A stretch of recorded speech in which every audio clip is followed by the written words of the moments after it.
Donc Dijon accueille en mars 2010 une exposition qui porte sur la gestion du déchet. Est-ce que l'on garde? Est-ce que l'on jette? Est-ce que l'on transforme? Enfin, quel avenir on donne à nos objets?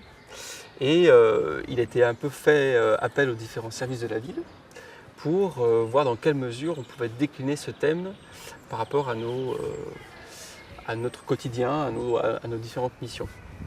Donc pour ce qui nous concerne, nos relations internationales, on a décidé de travailler sur une question qu'on n'entend pas souvent ou qu'on n'évoque pas souvent, qu'on n'évoque en tout cas pas assez souvent, qui est celle de la mobilité internationale du déchet. Et de voir comment finalement nos ordinateurs, notre valeur ajoutée finalement finit dans une décharge et est récupérée, puisque le cuivre a une valeur, a une certaine valeur, donc du coup on en fait quelque chose de ce cuivre. Je vais te parler de la campagne L'Europe plume l'Afrique qui a eu lieu il y a 2 ans maintenant, 3 ans. Donc c'est une campagne nationale qui a été faite par plusieurs associations. Et en fait, c'était pour dénoncer le fait que, alors nous les Français, on aime bien quand on va au supermarché acheter que des cuisses de poulet ou que du blanc de poulet ou que des ailes de poulet. Et en attendant, sur un poulet, il y a 2 cuisses, 2 ailes et 2 blancs et tout le reste. Il y a beaucoup de restes de poulet, donc on les passe en agroalimentaire. Et puis on les passe aussi pour la nourriture pour les animaux. Et une fois qu'on a fini de nourrir les hommes et les animaux, alors à ce moment-là, on envoie nos bas morceaux en Afrique congelés. Donc on les envoie en Afrique et donc ils inondent le marché africain.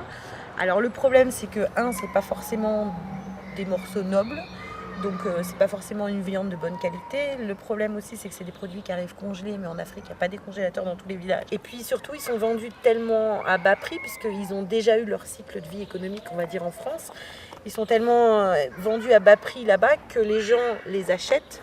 Donc ils ont déjà un produit de mauvaise qualité et pas cher, ce qui fait que ça fait concurrence avec l'économie locale. Juste souligner quand même, la bonne nouvelle, c'est que le Mali, dans le cadre de la souveraineté alimentaire, a réussi à faire passer une loi interdisant ces importations, ou exportations si on se met de l'autre côté, de déchets alimentaires servant soi-disant à nourrir les populations.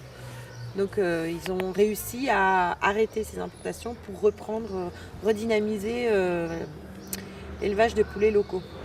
Quand on entend parler de commerce équitable, on entend souvent parler de produits qui sont travaillés, produits dans des pays en développement.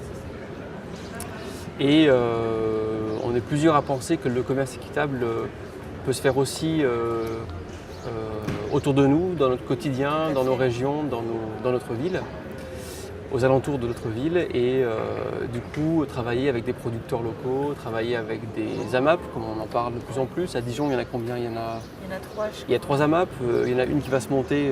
Alors c'est quoi les AMAP? Une AMAP, c'est une association pour le maintien d'une agriculture paysanne.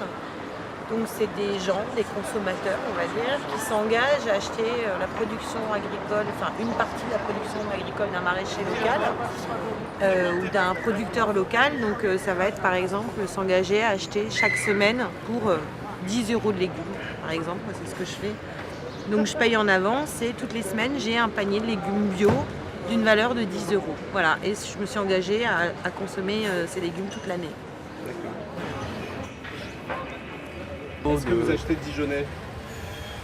Pas exclusivement, mais oui, on achète du Dijonnais forcément parce qu'on est riche quand même en produits locaux. Ça serait quand même dommage qu'on ne les exploite pas. Sinon on ne le fait pas, personne ne le fera. Donc on revendique nos produits régionaux et on les met en avant, bien évidemment. On les met en avant nous dans nos recettes. On les met en avant de temps en temps, on les met à la vente. On a certains petits producteurs qui nous déposent des produits, on les met à la vente pour un petit peu les faire un petit peu connaître. Et puis parce qu'ils ont l'ingéniosité de travailler des produits locaux comme le cassis ou la moutarde, mais les travailler de façon rigolote. Nous on fait du ketchup au cassis. Voilà, il y a toutes les sortes de moutardes qui ont été faites avec les herbes, avec les cassis de Dijon bien évidemment. Et donc oui, bien sûr qu'on les met en avant. On ne travaille pas que les produits locaux, mais essentiellement oui, bien sûr.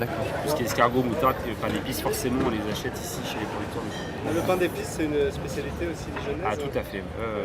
Et là en ce moment, nous au restaurant, on travaille le poulet Gaston Gérard, qui est fait avec la moutarde de Dijon, qui est une recette. Moi, je travaille du poulet fermier. C'est très bien. Voilà. Merci. Je vous en prie. Merci beaucoup. Je vous en prie. Au revoir. Au revoir.